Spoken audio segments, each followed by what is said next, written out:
Everyone happy? Everyone comfortable? Yeah? Good? Fantastic. One. Okay. Welcome to the 18th Time for a Pint virtual get together. I'm Chris. Hello. Over there to my side is Matt. Hello, Matt. Morning. Would you like to introduce one of our guests? I would. Very pleased to be able to introduce Sam to you, although if you've been on the internet this week, you've probably seen her at least once before. Sam is time on her hands on Instagram, currently the head of operations at David Carpenter down in Tunny Wells, and like Haizelden and myself, a Bexhill person, which is awesome. Hello. Thanks for having me. Lovely to be here. You're very welcome. Thank you for coming. And I would like to welcome along Richelle. I have a long description written here, which includes various stints at watchmakers and retailers, and now she's at another one who are called Chrono Hunter. But to me, she will always be a massive nerd. Horological nerd, sci-fi nerd, theatre nerd. Nerd? Space nerd? Yeah. Yeah. Welcome along. Thank you.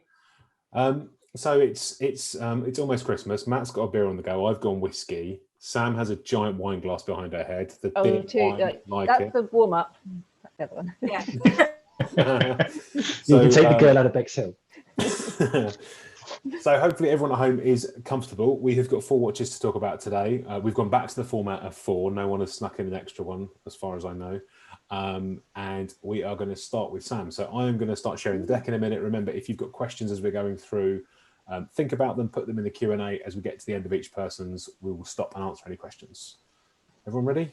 Everyone comfortable? Okay. Yeah. Ish? Good. Oh no, it's Richelle first, actually, not Sam. Sorry. I'll have a little break. Oh, there we go. Matt's got his head in his hands already. It's the first drink of the day, I promise, Matt. I promise. Also, it's the last one of the year, right? So you've got to give a bit of... This is essentially the wrap party. I mean, you know. Where's our Christmas jumpers? Where are our Christmas jumpers? Richelle, over to you. Hello. Thank you, Chris. Yes, so thank you very much for the invite, for coming on and being very, very nerdy about watches. Again, it's just, as Chris sort of alluded, one of the things that I'm very passionate about. So I kind of felt as if I should talk about the watch that started it all for me, really, which is my dad's watch. Although some might say it's actually mine as an early inheritance, because he hasn't seen it for about 15 years. So he does like to joke about the fact that he used to own a watch that looked a bit like that, blah, blah, blah. Sorry, Dad. I alluded to, I'll get it serviced for you a while ago, and he hasn't seen it since. But anyway, so this is kind of the watch that ignited my passion for watches, I guess. It's a watch that I saw him wearing every single day. Other than when it went away for a service, because he got it for his 21st birthday. So this watch actually this year is its 50th birthday, so it's kind of also a little celebration of that as well. I mean, he purchased it, his birthday's March 71, so that would have been his 21st, but since I've done a bit of investigating, which I will show you about later, I've actually figured out this is a combination of the movement was produced in 1969 and the watch itself was from 1970, but you know, a number of things have alluded to that. So again, just wanted to share this. I think this is one of the most underappreciated Speedmasters out there, to be totally honest. It's everyone talks about the Moon Watch, and don't get me wrong, the Moon Watch is a great watch. However, I think there's something to be said about the Mark II. It's Mark, as in it's a military term, really, I suppose. The Mark, the next version, the next new improvement of something, like saying, you know, version 1 and version 2.0, etc. So that's kind of where it came from, and its birth goes back to the Alaska project. I don't know if anybody's kind of familiar with that in the terms of Omega's work with producing a watch for NASA, which was kind of an accidental thing, but then they wanted to improve it and make it better. So they tried to they used the code name Alaska, and they tried to produce this pilot's line case to protect the movement from all sorts of shocks and temperature extremes and things like that. And actually, that ended up being canned because NASA said, well, actually, the Moonwatch is fine. We're okay with that. So let's just stick with that. And they went, oh, fine, okay. So to try and claw back a little bit of money from the investment into all the R&D and research and everything into the Alaska project, the Mark II was born. So the Mark II itself looks very, very similar to how the Alaska Project prototype does, but what they did is they kind of tried to make it the more modern version of the Moonwatch for the 70s. So, you know, now it's incredibly retro and incredibly 70s. You look back at it and you go, wow, that's kind of an old-fashioned watch. But of course, for me, every day I saw my dad wearing it, so it was kind of my, you know, foray into Swiss watches, I suppose. So let's look at it in a little bit more detail. So the watch itself. So Chris, if you could move to the next slide, please. This is a little bit more about the case, because this case for me is just such an epic design. It's the polish more than anything that I just love. That sunburst kind of effect is incredibly difficult to do. So it's only ever been polished once as part of its life. And I actually managed to find the gentleman who actually bought all of the polishing machines for Omega originally. I found him about 20 years ago and just sent the case off to him to get it done. So it's been a little bit loved since then. I mean, I don't wear it every day, but it's got a few little, you know, marks, so to speak. I'm really hoping my dad isn't going to watch this later and kind of see what I've done to his watch. But yes, it's really that finishing on the case for it, and if you see the edging and the detailing and how sharp it is, I just think it's absolutely beautiful. And the bracelet, this is actually not the original bracelet, because I didn't want to mess the original bracelet up, but it is a service version of the original bracelet as well. And I kind of took that shot as well to kind of show you the glass. So that mineral glass, it protrudes a little tiny bit, but it's actually got the tachymeter printed on the underside of it, which is very cool. And it basically, okay, it makes it a little bit more, you know, you have to be a bit more careful with it, because of course, you know, if you catch it in the wrong way, and I have a number of times, you can sort of chip it, and because it is mineral. So but let's look at the next one if we can, Chris, because this will show you the dial in a little bit more detail, because this is kind of where Omega was going at the time. They kind of wanted to just improve a little bit on the Moonwatch. So actually this is a very, very similar dial. It's more or less that like they've almost put that version of the Speedmaster dial of the early 70s into this watch, because this was actually only produced for 3 years. It was produced from 1969 to 72, which kind of comes on to the paperwork and me doing a bit of investigating later on as well. So a little bit more on the dial for the next picture, because this is Tritium Markers. So, and again, you know, for those folks who are radium fans, don't eat tritium either. It's one of those things. But you can see the reason I took the loom shot is because my dad, he was a technician in the printing industry. And of course, as a technician, he was always very fastidious. It was every 5 years, he'd have his watch serviced, you know, without fail. He was, you know, a mechanic at heart, I suppose. So he always believed in, you know, making things perform better. So he used to service it every 5 years. So because of that, of course, it's got serviced hands. But all of the dial is original. So you can kind of see the colour difference there. But I actually quite like that about it, because again, it's one of those things. It's lived a life. It's 50 years old now as well. So, you know, it performs better than I do, if I'm honest. I get out of breath running up the stairs. So this is, you know, working 24 hours a day, and it still performs better than I do. So that's a little bit about the watch itself. So going into the watch and talking about the movement with the next picture, please, Chris. Lovely. So this is actually, again, you know, some people think of this as laziness. I don't at all. I think it's basically taking something and trying to make it a little bit better. So this is actually a little key to its age as well, because this is an original 861 movement. So the 861 would have been the exact same movement that was in the Moonwatch at the time as well. So they put basically the same parts together and just developed a different case and a different tachymeter and things like that. However, what's alluding me to the age of this is not just the paperwork I've got with it, but you can see on this, those of you who are massive Moonwatch nerds like I am, you will hopefully be able to identify that this has got the steel brake of the 861. There were two versions, the steel brake and what they call the Delrin brake, which is kind of like a weird nylon-y kind of material, and it's kind of the brake for the chronograph arm is still in steel on this one, and this one went out of production in the early 70s. And then all of the other Mark IIs since then have had the 861 with a Delrin brake. So this kind of, that and the serial number kind of gives it away to me, as this was actually, the movement was produced in 1969, but the watch itself was produced in 1970s, because I'm sure those of you who like allude into things like manufacturing and industrial manufacturing, basically would have ordered like 1,000 movements, and they would have sat in a drawer until their 1,000 cases and 1,000 whatevers. And then all of a sudden there was an order for a Mark II, so they put them all together and then assembled them and shipped them. So I thought I knew a bit about this watch when you know, I got hold of it, but I've actually done a little bit more digging, found loads more out. So I think part of the loveliness of this story, though, is the fact that my dad, being the hoarder that he is, keeps everything. So if you forward on to the next picture, this is actually all of the stuff that he's still got with it. So this is the original receipt that also shows that my dad was, he liked a bit of a bargain. So if you can see on the top left, that was actually from the catalogue, which I've got as well. The original price of this was £76 and he got a £5 discount. So back then that was a lot of money, because he paid cash as well. So it was one of those, you know, things in the 70s, you know, discount for cash and all that.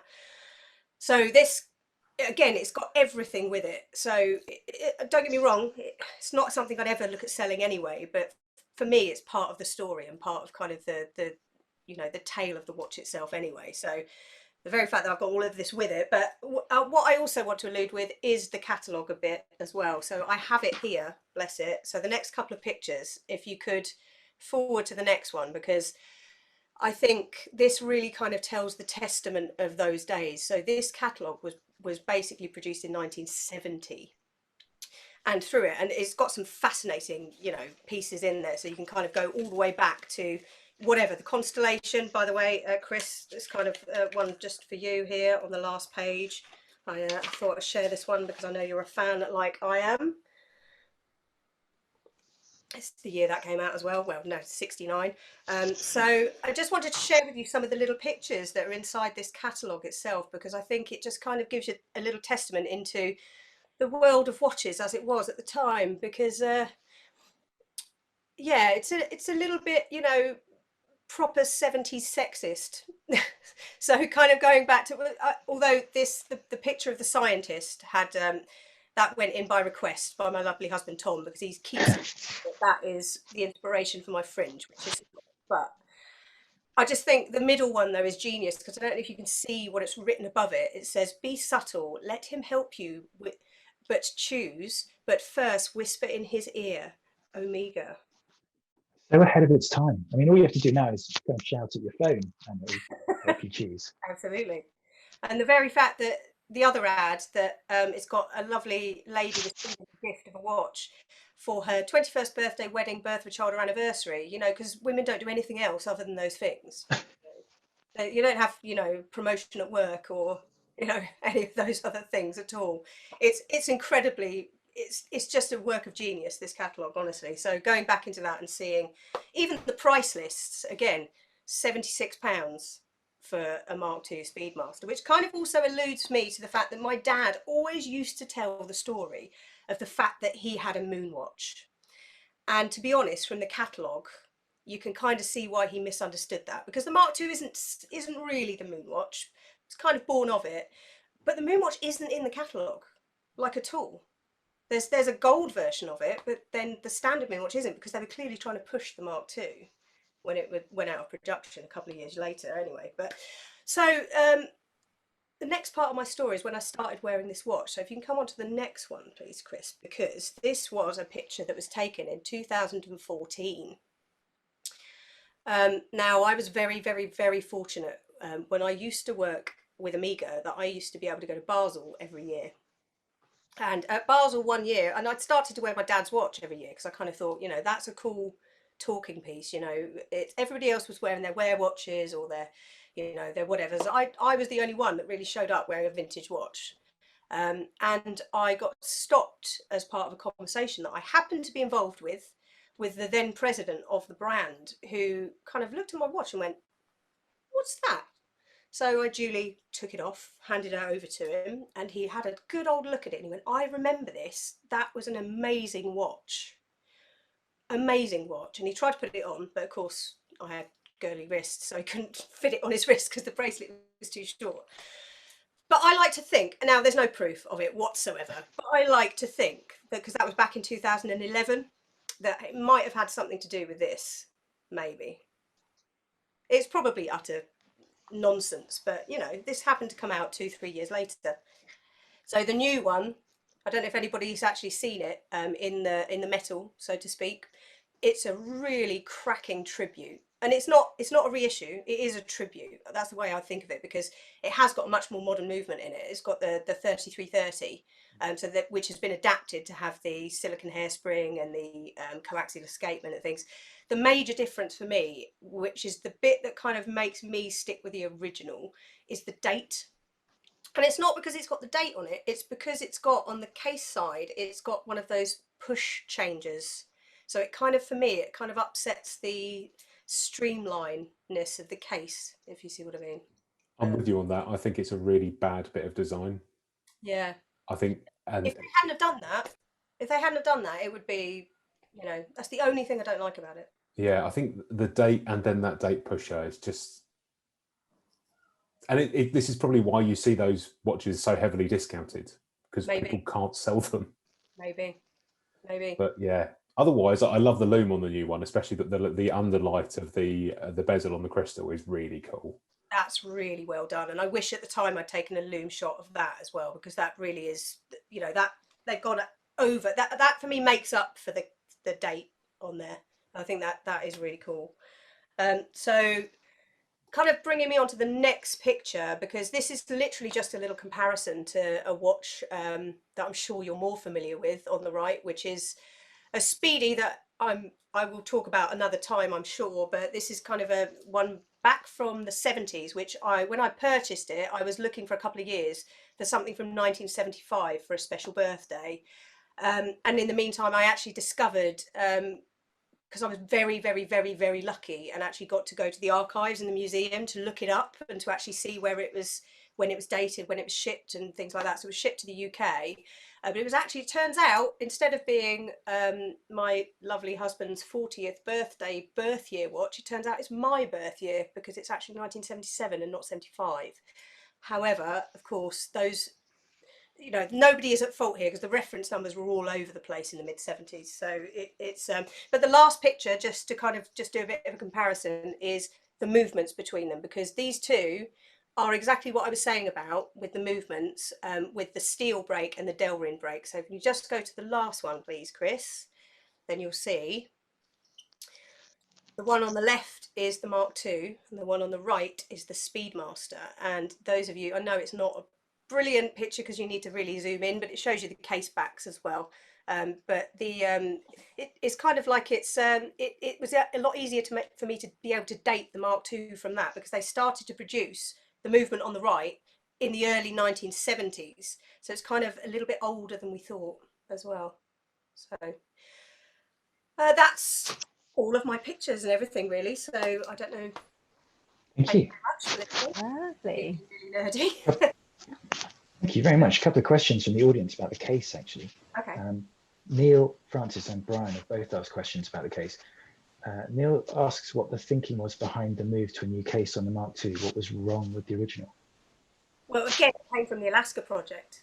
So the original, there's nothing technically wrong with it, but what they were trying to do was develop a way of protecting the movement even more, but when it went to the moon again, to protect it from extreme temperatures. So they were trying to like encase it with a larger case to make it, you know, more temperature sensitive, I guess, and to protect it more. But as the Alaska project didn't really happen, again, the case on this it's nicknamed a pilot's line case, because it was actually sort of more in the sort of aviation world, I think, at the time, because again, it was a lot more of a sturdier case. And also because it's a chronograph, if you compare this to really the first version, I suppose, of the Speedmaster with the symmetric case rather than the asymmetric case, those pushers do stick out quite far. So that was quite, you know, a dangerous thing. Thick as well, isn't it? It's quite, it sits quite high on the wrist as well. Exactly. But that's all they did to the Speedmaster, though, to make it okay with NASA, is they made an asymmetric case. So that's what they did. Instead of going to the pilot's line, Mark II, and then they tried. I mean, there was up to Mark IV, right? So they produced Mark III and Mark IV as well. So you know, they were trying to make it better all the time when the original was good enough. Brian pointed out some of the lines from the original case as well that are probably nicer than the new one in terms of the radius corners and the things on the case that didn't seem to carry through, but there we are. Awesome. I had one of these, and it was a birth year watch. Okay. Which is a bit strange because allegedly, as you said, they stopped producing in 1972, but I found one that was sold in 73. They were, you know what? The latest one, I did a bit of research, was sold in 75. So I think they had the same problem back then as they do with the modern one, is they just couldn't sell it. Robert Morrison said, was there any improvement in water resistance between the two, between Mark I and Mark II? There was actually, and I can't remember now, there was a patent Swiss kind of seal on this one, on the case back, on the inside of the case back. They tried to make it more water resistant, but all they did was add additional seals to the case. But in the end, when they tested it, it turned out all those improvements were for naught anyway, because it's still 50 metres. Yeah. I know, fantastic. So all this extra stuff, but then they didn't bother actually testing it and, you know, certifying it. Fantastic stuff. Sam, have you had one of these? I think I've had some similar ones in for repair. Yeah, no, I like them. I like that case shape. I mean, is it? Oh, I don't know if you find, Richelle, is it a lot weightier than a normal Speedmaster, or you're used to it and it's? I'm teeny anyway. This is the thing. So for me, it's always going to look big, but I think it looks kind of funky, you know. Yeah. But it is much heavier. Yeah. I like that you swapped out the bracelet as well. Sort of like, it's still in keeping. It still fits, but the original's great. But again, I'd rather wear it and give it a little bit of TLC, and to do that, I'd much rather get a newer bracelet, and then I don't have to worry about damaging it. You know. Yeah, they do wear quite quickly, don't they? I guess it's the weight of the watch. Yeah. Exactly. Yeah, no, love it. It's fab. Fantastic. Very cool. Very cool. Thanks, Richelle. Sam, are you ready? I think so. Okay. I'm not sure if I'm quite as technical as Richelle's. Let's see what I can do. Over to you. Hello. Okay, so can I introduce to you my Bremont? Oh, honestly, not very well on the camera there. That's a much better photo. Festive photo of it with a nice tree in the background. So yes, this is my Bremont Alt 1C. I've had it for about 5 years now. It probably, I guess I've worn nice watches, wear watches that I've had working with companies. This is the first sort of luxury watch that I owned. I didn't pay for it. It was kindly gifted to me by Bremont after 3 years of service. So it's a 43mm case. It is a polished bezel, but it's been hardened as well. So Bremont hardened a lot of their bezels, pretty much the whole range, I think. But usually it's kind of the matte bezel that you see on the MB or the original Alt 1C. But it's the first time they hardened a polished bezel, and it works. I was always a little bit skeptical, but I've had it 5 years. I think I did have sort of 2-3 bezels that I swapped out over the years, and I even got someone to polish one, which they managed to do. But actually, it wears really well. You know, even though it's a big size, I might have dumped it a few times. I don't think it's hardly got any scratches on it at all. Okay, so the story behind why I chose this watch. If we go on to the next slide, please. So I was working for Breitling and loved Breitling, but then came to a point where, you know, big Swiss corporate company, fancied a change. I've been there sort of 6-7 years, and I came across an advert in a local magazine for the Bremont Victory, which they released at the time. So that probably would have been about 7 years ago, I think, something like that, maybe a little longer. Yeah, 7-8 years ago. And read up about it, thought it was amazing. It was this British watch company, they'd taken parts of the HMS Victory, so taken wood from it and copper, so the wood and the copper in the case back there. It's got the etching for sort of Nelson seal engraved into the case back as well. I think there's wood from HMS Victory in the crown, and sort of read about what they're doing. I should have tried to find an advert actually, because the advert I remember being really sort of clever and funny. It was quite good, wasn't it? Yeah, I think, oh, what was it? Like something about the French and the British, I think. But yeah, it was pre-Brexit. We were allowed to do like, we're not expecting huge sales in France or something like that. Yeah. I think. But yeah, so I thought it was really cool. Looked up the company, thought the company were great, and sent my CV over to them. And at the time, they were quite a bit smaller. And I think they were sort of excited to get someone in with 7 years experience in the watch industry. So yeah, I moved up to Henley, to go and work for the company.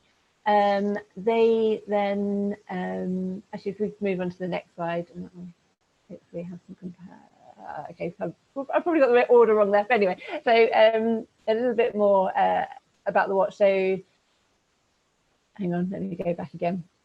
So would you mind going back one, Chris? And I'll go back. Yeah, thanks. So anyway, went up to Henley, worked there 3 years, and after 3 years you get to choose a watch, and it was when the Alt 1C first came out. So they made the rose gold version first. Originally the Alt 1C was in sort of a brush case, kind of a creamy colour dial, different font, more of a kind of modern pilot's watch really.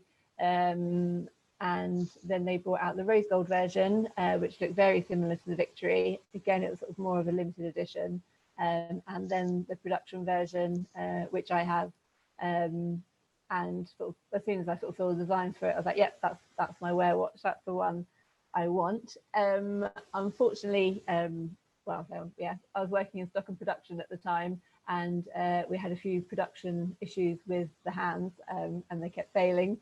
So production overran, and there was a huge back order. So I had to wait until the back order was cleared before I could get my watch. So it's kind of my own fault. I should have made sure the hands were okay the first instance, and I wouldn't have to wait for it so long.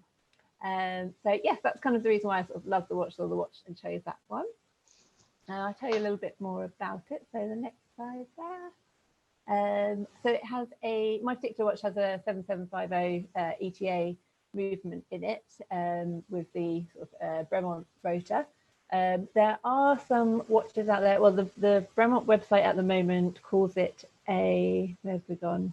BE50AE movement, which I'm imagining is just their version of whatever kind of movements they have. There's quite a batch of Lejeune Perret movements, which it's same movement really, and it's just their version of it. And they're all chronometer certified. I've never had any issues with my watch. It's run well, still running well now after 5 years. So we try and keep it a little bit longer before it needs service. And yes, it's got the Bremont rotor. Another sort of thing I kind of quite like about Bremont, a lot of the limited editions that they do, a lot of the military projects they do a lot of customized rotors, and that's quite fun. It does actually have, I don't know if Matt would notice or remember when the font changed. So yeah, like an original Bremont font, and then it changed and it got rid of the curve on the R. So actually, because they just had obviously quite a large stock of rotors, we're still putting the old font rotors on the newer font watches, so it doesn't quite match there. Yeah, I still love it. Yeah, next slide, please. I don't know what it was. Oh yeah, just yeah, big fan of the company still. I only left because I wanted to move back to Kent, but I still love the brothers. Still, like when I see them at events, I think they're fantastic. They aren't conventional. They're not a Swiss company. They're not a normal watch company. But yeah, they're still good people, and I thoroughly enjoyed working with them. So that was my leaving party. Anything else there? I think next slide, please. Yeah, another shot of the watch. But that was the headquarters, the current headquarters in Henley, a lovely old barn, and that was where I got to work every day. And they're building their new facilities still in Henley, which I think was a huge challenge for them, because they built this brand around Henley and about being British and on the river, and actually finding commercial space and land to build in Henley was a nightmare.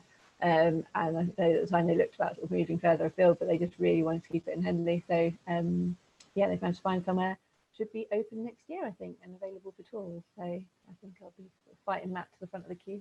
We'll have a little look round. So yeah, that was taken on my last day there. So I think that's it. I think I've covered everything there. What's one more thing? It is quite a big, a bit like Richelle, it's quite a big watch, 43mm on my wrist.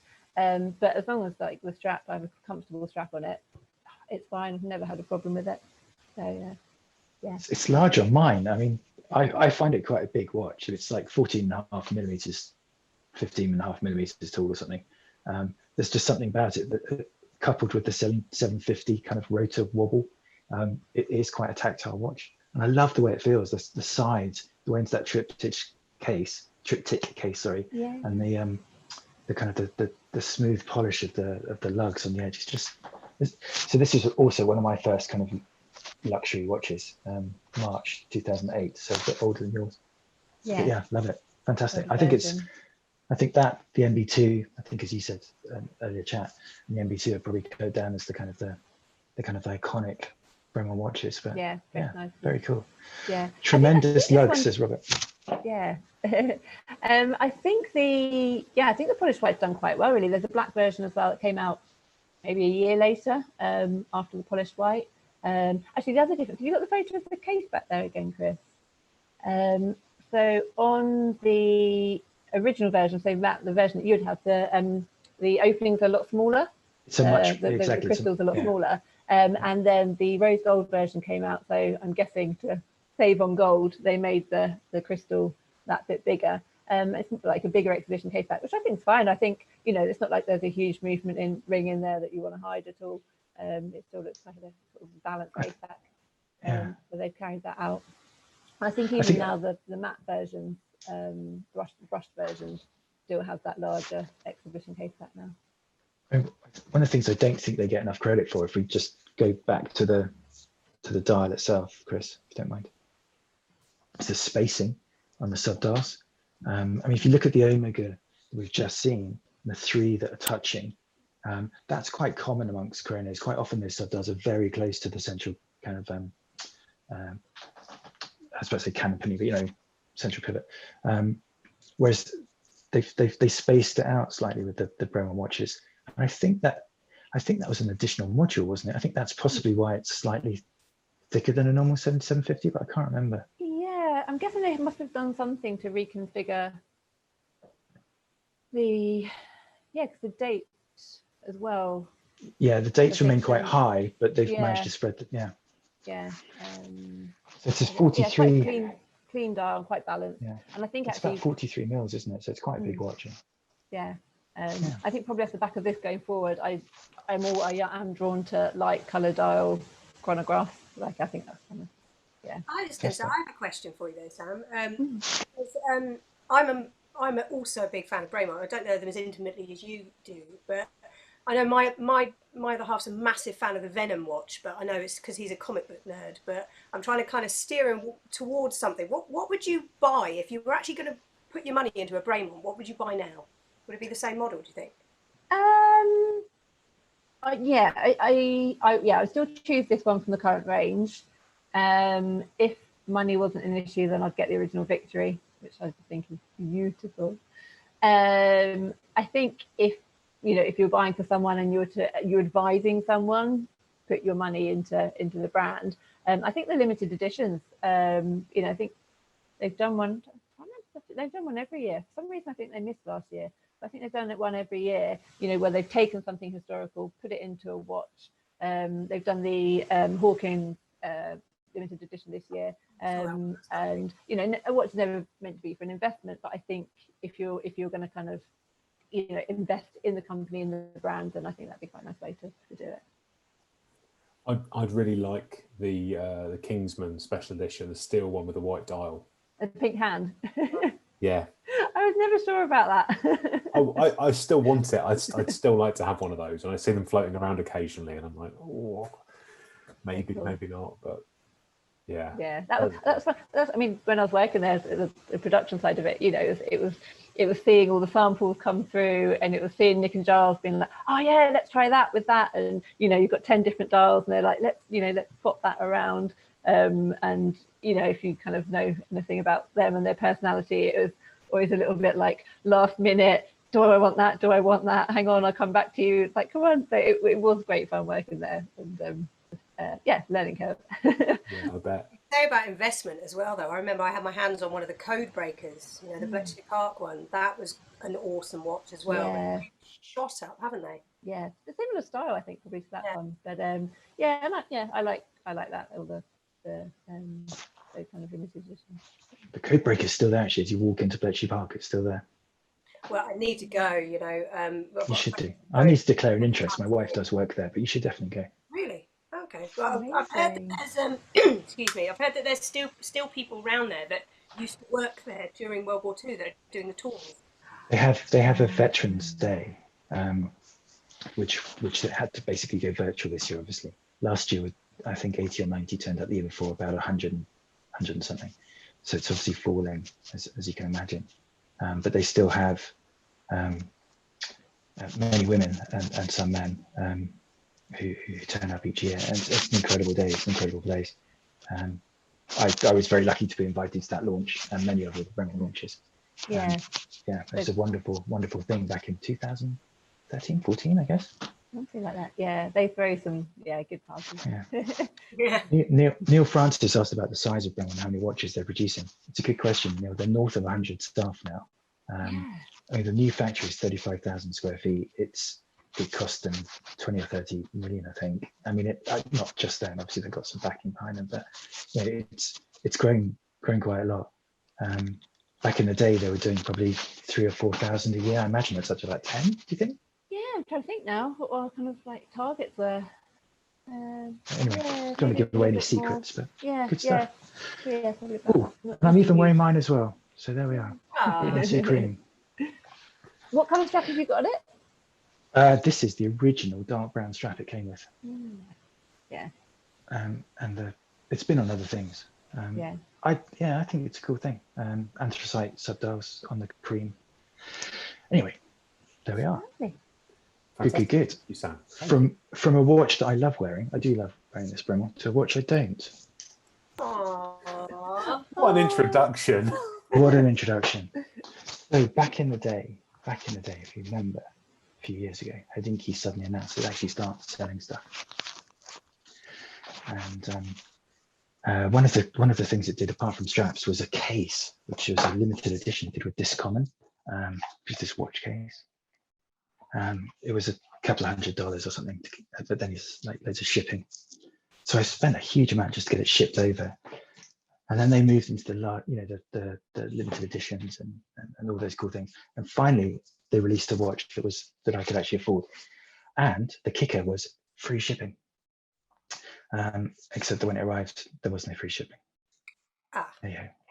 But this is the Swatch by Hodinkee, or Swatch X Hodinkee collaboration, based on a watch from 1984 that Swatch made for a limited period then, updated by Hodinkee's design team. Apparently it's brushed aluminium dial, and the first one of those System 51s to have it in. And as you can see, they kept the dots on the dial to signify where some of the 19 jewels might be found. So System 51, a fantastic thing from Swatch back in, was it announced in about 2013, 2014 maybe? Earlier. Was it earlier? I think it's only a year or two. I think 11 or 12, I think. 51 pieces and System 51. Allegedly a single screw holding things together. And this is the Hodinkee version. It's quite large. It's about 42, although weirdly on the box, Hodinkee box, the sticker says 40 mil. So who knows? Obviously I don't own any kind of calipers or anything. because I'm not that kind of a nerd, but there we are. So this is the vintage 84. Next picture, please. As Richelle was talking about lapping, the radial kind of sunburst on this is pretty cool, actually. I do like it. Aluminium printed on top. The kind of almost diver style, as you can see, with the triangle and the big bars at 9 and 3. That kind of diver style sports watch feel to it. They're heavily loomed and it does glow in the dark. It's, you know, for $150 watch, whatever. It's yeah, it's a $150 watch. Next slide. One of the things that annoys me about it is the little crown, but as we discussed last week, automatics don't need big crowns. It's just people like me that need big crowns. So so there we are. I've been firmly put in my place. There's something about the winding, and it doesn't wind. It's so plasticky. It's an incredible thing. I mean, the history possibly goes back to the Tissot 2001 project, which Smiths were involved in back in 69, 70, that kind of time. Allegedly, there's a straight line between that Tissot model and the System 51, but I'm not quite sure how straight it is. Anyway, next picture. It's a Swatch. I mean, it's a Swatch. I'm not sure what else to say. Next picture. This is the exciting bit, though. This is the exciting bit. System 51. This is a machine built, no hands here, no hand built nonsense. This is machine built, machine assembled. Those painted plates are stamped out of, you know, Swatch's best steel, brass, whatever it is they're using. Allegedly 19 joules. You can allegedly unscrew that central screw and everything falls apart, a bit like taking your belly button off. You know, if you unscrew your belly button, all your arms and legs fall off. That doesn't work. If you unscrew that central thing, the rotor will come off, but unfortunately not the rest of it, because they've soldered it all together. It's all kind of soldered together, and it's a cool thing. You know, it's amazing that these can be poised and timed by machine. It tells you a lot about the Swiss industry, in fact, that they've gone from, you know, Swiss made meaning something to Swiss made meaning something entirely disposable. And that's the sad thing about this. If we just flick onto the next picture, you can see there the spring, the stud, literally just kind of glued onto the base plate. Very cheap 3-arm balance, appalling time. It's got a 90-hour power reserve. I've never worn it for more than 24 hours, so I couldn't tell you. But I really don't like this. I bought it because I thought it was cool. I bought it because 51 pieces, machine built, all that stuff. I thought it would be cool. The more time I spend with it, the more I dislike it. I don't like the fact that it's disposable. It's designed never to be fixed. It's just the worst possible kind of watch for me. Anyway, Kathleen says it's 41 mils across. Thank you, Kathleen. That's helpful. As I said, it's somewhere between 40 and 42. Nothing against Hodinkee. I mean, this white and black chevrony thing, that was just, you know, just standard. The new pattern that Hodinkee have stolen from Hermes, I think, is amazing. That interlocking H is really, really nice. But there we are. That's me. The Swatch. I enjoy how much you hate this watch. It's good job you don't work for the marketing team. I'll be honest. Wait. What do you mean? I can market. If you ask me to, I could market. Sorry, let's rewind. Okay, right. That's a whole other different conversation, is it? This is the Hodinkee by Swatch. System 51. Vintage 84. Feel the luxury. Brilliant. I think you've done the opposite. You've made us feel sorry for it. Like, it's so unloved. You're like, oh, you know, we'll give it a good home. It's made me want to wear mine now, because I've got, and I just checked it, because I've got a couple of prototype ones, and they were released in 2012. 2013 is when they came out. So you were right, but I remembered seeing ones before. So I got a couple of prototype ones, and yeah, one went wrong, and it was replaced. They didn't even try and repair it. And I guess this is the thing. What is important to one person may not be important to others. I happen to believe that one of the great things about mechanical watches is their repairability, and the fact that these things can survive for a long time. You know, we had some pocket watches on recently. You know, they've obviously lasted a long time. Watches should be able to do the same. This kind of thing sets us back, in my opinion. It's not sustainable. I know they've now got bio something plastic that they're using, but it just seems such a shame when we could be focusing on renewable, you know, things that are slightly better for the environment. But that is what Swatch was always built to be, though, wasn't it? Is affordable, disposable kind of. Oh yeah, don't get me started on the old Swatches. Yeah. It's like that. It's the tip of the beef I'm starting to find myself having with the watch industry. Is there's like these nods towards sustainability or these nods towards environmentalism, like, oh, we'll make an environmentally friendly box that can be recycled. But this watch, for example, is a sealed unit, and it comes in a plastic box, which is in a cardboard box, which is plastic coated. So the plastic coated cardboard can't be recycled. You can't recycle it. Yeah. And then I think, as someone who is quite keen on vintage watches, it's like people that collect old cars. Is you're stopping something from going into landfill, and it's something that can be kept going. You know, like these old mechanical devices and modern mechanical devices. Like, you know, the Bremont that you brought along, Sam, it's like, there's nothing to throw away there. You're going to have to change springs occasionally, and you're going to have to wash it and change it. Like, the movement's going to get cleaned. It's going to have the oils changed. The oils will be disposed of in an environmentally friendly way, because that's what all watchmakers in the world, or responsible ones certainly in Europe, are signed up to. Yeah. 7750, which, I mean, it's not, obviously it's nice when companies are pushing sort of in-house movements and things, but, you know, using a movement that, you know, can be serviced and looked after for years to come, and not an in-house movement, you know, maybe an older company that's going to not be around, you know, or older companies in the past that are no longer around, and you're struggling to get parts for, at least kind of, you know, you can be right. Wolfie makes a good point in the chat. He said, sadly, even serviceable low-price modern watches like Seiko's are going to wind up being fixed by having the movement replaced.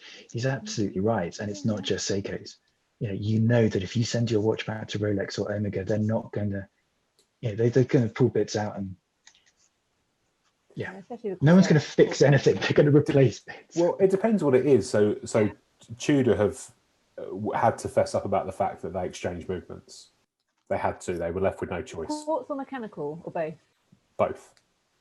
It's an exchange movement. There's no serial number on the movement. It's swapped. Yeah, but even with Omega, they switch the quartz movements and they exchange a movement with a service, but then they'll send those movements back to Switzerland to service them. Refurbish, and then it takes so long that it's quicker to exchange it. So they are sort of doing it. I think Chris is on the nose though. With it depends on what it is. Yeah, and it also depends on us. I mean, I was having a discussion with someone online about the new Messina Lab Unimatic, and the price of it at €895, which apparently is the most expensive NH35 Seiko powered watch available. You kind of go, yeah, but that's just another one of these things. That is the reason that is used in so many micro brands, and they are so cheap, is because those movements are so cheap. And if it's going to cost you $35 or $40 to buy an NH35, who's going to repair it? Yeah. I mean, I in season 3 we might talk about some of the bottom end of eBay stories, but you know, I've just bought one that I really like and is on my Instagram feed. I don't want to give too much away, but it was about 100 quid. It cost me a lot more than that to get it serviced, but it now looks fantastic and I can wear it and I don't need to worry about it. Okay, I have the luxury of being able to do that. I admit, you know, not many people would spend £100, and then 1.5 or 2.5x just to get a £100 watch service. But for me, that's the beauty of these things. And that's why I will always be a watch nerd, and I hope some of you too will join me in that journey. But there we are. Should we speak about a watch from the bottom of eBay that I bought and was broken and had to spend more than I spent? That segue was insane, wasn't it? How good was that?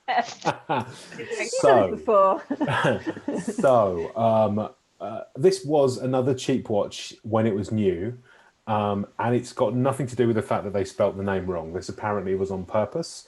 This is so the it's a Accurist. Schockmaster, wasn't it? So that is the German spelling of shock with the English spelling of master smashed onto the end of it. There's only one spelling of Accurist as far as I know.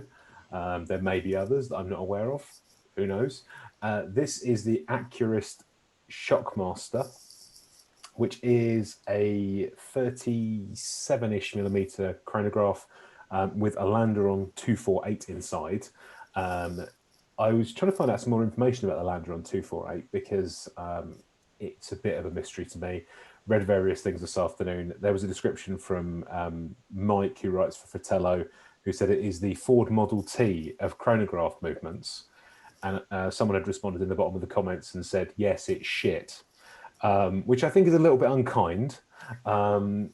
It's just quite basic. The pusher at the top starts and stops the chronograph. The one at the bottom resets it. So it's a twin register chronograph. So the movement is a Landeron 248. It's got 17 joules, so less than Matt's Swatch. It has a 41-hour power reserve, so considerably less than Matt's Swatch. It beats at 18,000. There's some air quotes going on there. I don't know what that is. You're on mute, Matt. Can't hear you. Kept saying allegedly. Allegedly. I mean, when I bought it, it was definitely none of those things because it just didn't work. I wish I'd kept the eBay description because what it said in block capitals was Accurist men's watch shagged. That was the description. I'm pretty sure that was some of the 70s marketing, actually. It could have been. They moved on to John Cleese shortly after they sold this watch. With It's a good job they didn't mix the words up.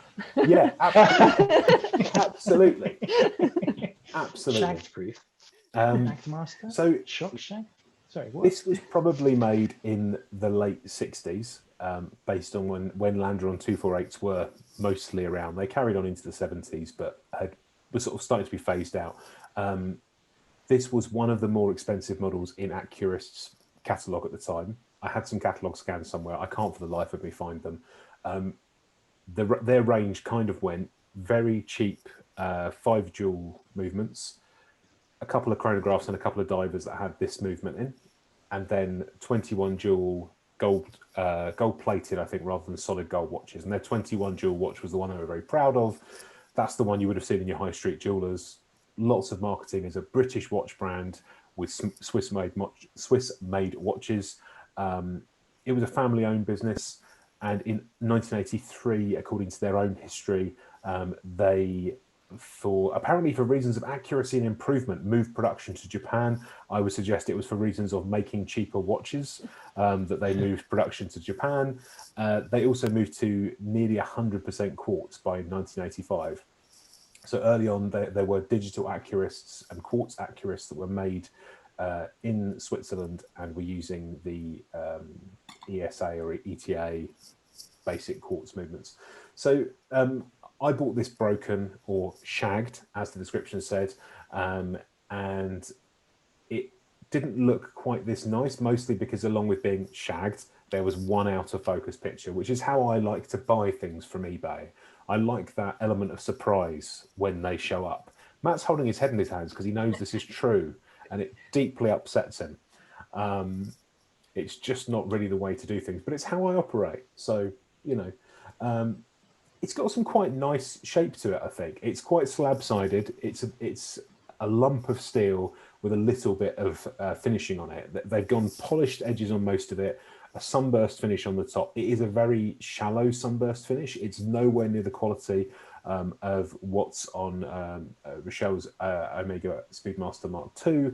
It's not got the depth you'd expect to see there. It's not the same as the finishing you see on Flight Masters, for example. This is very, very light. But there's some nice bits of detail. I'm just going to go back a bit because they've tried to do everything with this style. They've gone, crosshairs. Crosshairs are popular. We'll put a crosshair on, and it should be red because red means fast and speed.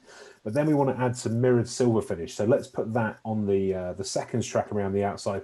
But we should put some more red in, and we should put some black in because otherwise no one's going to know what the seconds are. Also applied markers and tritium, and then we should make it a panda dial. We should put some texture on those subdials because texture is good. Then we need to give it a name that's spelt wrong, and on the bottom we should tell everybody where it came from. But all that's good. There's a lot of stuff going on, and then a really big red sweep second hand. Yeah, and that red sweep is awesome, isn't it? I mean, that big. And Yeah. not just them that use those big sweep, but massive. That crown seems like it's like overlapping the case. It absolutely is. It absolutely is. From the way they side, put the if it is tritium, the way they applied that tritium in those massive dots. See the 2 or 3 that have fallen off at 12, 11, sorry, 12, 1 and 2. Yeah. I mean, they're just like massive, like Christmas tree decorations that have just Yes. fallen into the case somewhere. Amazing. Someone How can you not like this? I think someone in Leicester, where they were based, said to somebody in Switzerland, "Make it glow and make it glow a lot." Also, the Shockmaster thing could have been translation from English Leicester accent to German. Don't know. All sorts of things happening there. But yeah, big crown, quite big pushers. It is a bit of a parts bin watch. This case shows up in the Hoya catalogue. It also shows up in a couple of other places. There's a couple of other like department store brands where you see these. Like this case is used by Baylor, and I can't remember who the other one is. But there's you can kind of line up a selection of watches. It says Wackman. Yes, yes, and the quality of movements and the name on the dial affects the price of these watches. So they go from a couple of £100 to a couple of £1,000, depending on what it is, with the Hoya being the most expensive one. So it apparently was pressure tested to 10 atmospheres, which is 100 meters. I don't believe that, if I'm very honest. The best thing about this case bag is that it doesn't say pressure tested to 10 atmospheres. It says pressure tested under 10 atmospheres. Yeah, yeah. So somewhere between none and 10. Did they put it under? Did they apply that? Oh, yeah, and it's not waterproof. Three's under 10. It's water protected, which I don't know what that means. I don't think that means anything. It also says it's anti-magnetic, but I'm not sure how it can be because there is no shielding in this thing. But it was definitely made in Switzerland. It wasn't made in Leicester. I think we can. Those were all very important. I mean, when people were fighting to try and demonstrate why these things were cool, the anti-shock properties of a mechanical watch are very important. Hence, Shockmaster, and again, anti-mag. Weirdly, that System 51 is amagnetic, but that's probably because it's got plastic pivot and everything else in it. Yeah, I mean, and also this has the scars of someone trying to open it, probably with a pair of scissors or a 10 opener. Or a pneumatic drill. I don't know. Anybody that's ever worked in a jewelry shop or a watch retailer or for a brand will have seen things like this and been deeply upset by them. It happens. I quite like it. What the it's been eaten by very angry sharks look of the. No, just the whole thing. I quite like it. Here's the movement. So this is the Langeron 248. This is it in its most undecorated version.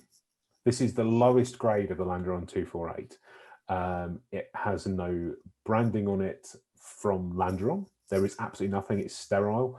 It has no branding from the manufacturer of the watch because that would have cost more money. But it does run and it is quite reliable. When I bought it, it wasn't running, and it was fixed by James Harris, who sent me some pictures which mostly showed that the bits that look like paper clips, which I'm sure have an incredibly technical name for any watchmakers that are watching and currently cringing at this. However, he described it to me because I am an idiot, and as Anna Rolls from the Clockmakers will tell you, am much more suited to drunk histories than anything to do with horology. He described it to me as the bent paper clips were in the wrong place. Now they're back in the right place and your watch works, please pay your bill. I think that was the exchange. So I did, and I got it back. And as much as I'm making fun of this watch, I do like it quite a lot. It does get worn quite a lot because I don't really worry about it. It's a Shockmaster. What can I do to it? I can't shock it, obviously. It's got properties of anti-magnetism, possibly. And once upon a time, it may have been mildly water resistant. Who knows? But this is it. This is the Accurist Shockmaster, ladies and gentlemen. I will answer any questions. I have very few answers, but I'll have a good go. You There are like very it? few questions. Yeah, more of a comment. I actually think that's a really pretty little thing.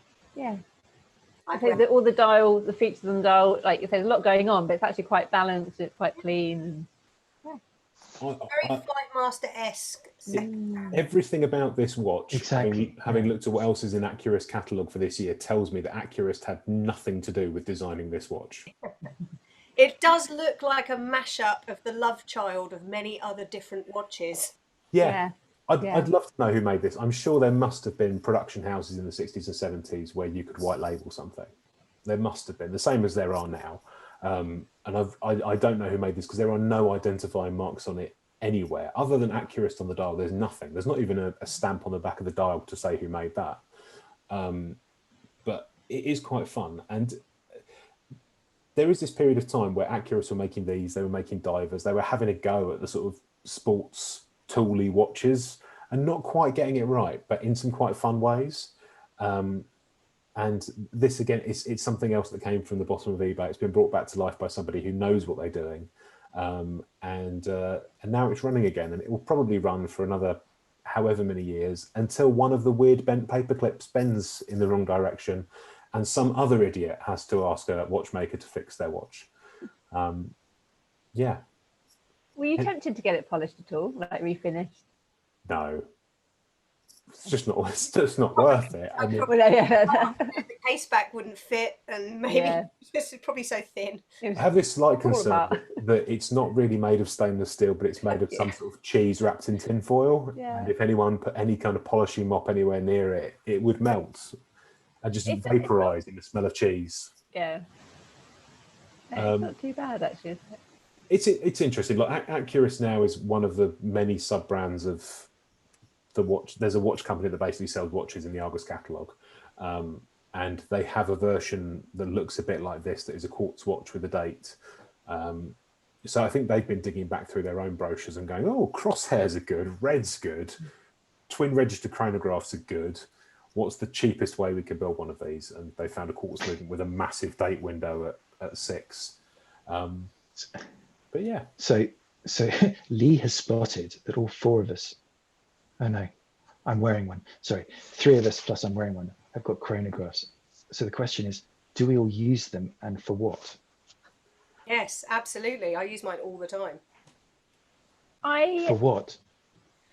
Oh, anything from reminding myself and like timing, heating something up on the stove to car parks. I use it all the time. I'm very conscious of overusing it, probably. I leave it sometimes. I kind of forget it's running, and then I go, oh no, the chronograph's still running. I don't use mine, but I do occasionally leave it running, just to see it and to So maybe sort of every once in every 10 times I wear it, I'll have the chrono running, just to see it. Because it's a lovely sort of thin chronograph hand on it.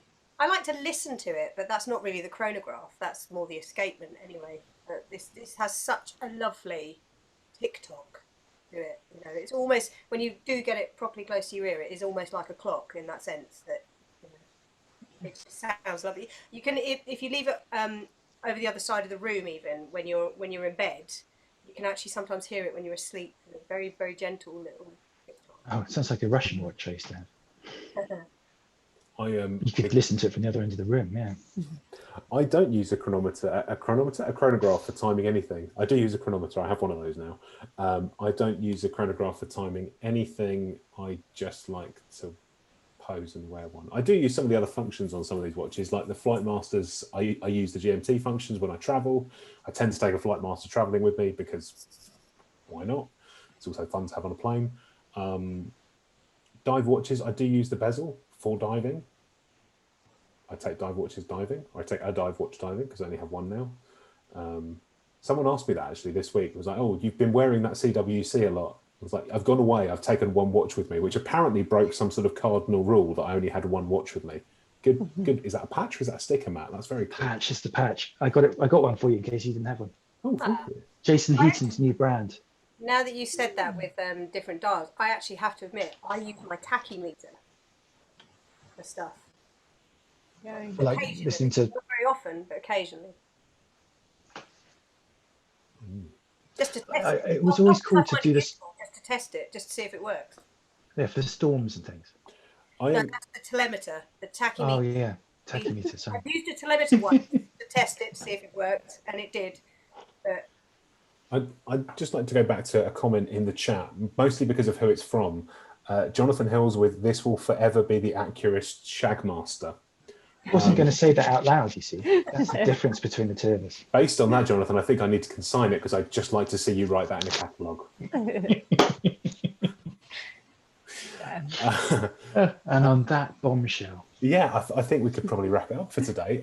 Thank you so much to Richelle and to Sam. You have been wonderful. thank you so much. Thank you. Can I just do a really quick shout out before we Of course do? you can. Yeah. Everybody else wave as well, and I'm really, really grateful that he's here. But my friend Andy, our friend Andy, who works for NASA, he's an ISS flight controller. So What? thank you. Hi, Andy. What? Hi, Andy. That's cool. Can he be my friend? Of course he can. He comes to the UK quite often. Obviously, this year's been a bit different, but anyway. Oh, amazing. Wow, we should get him on. Thanks to Season Matt. 3 is coming. Season 3 it will happen, and there's not going to be as big a gap as last time. It'll probably be, what do we reckon? January, second week of January, maybe third week of January, somewhere in there. What's the worst that can happen?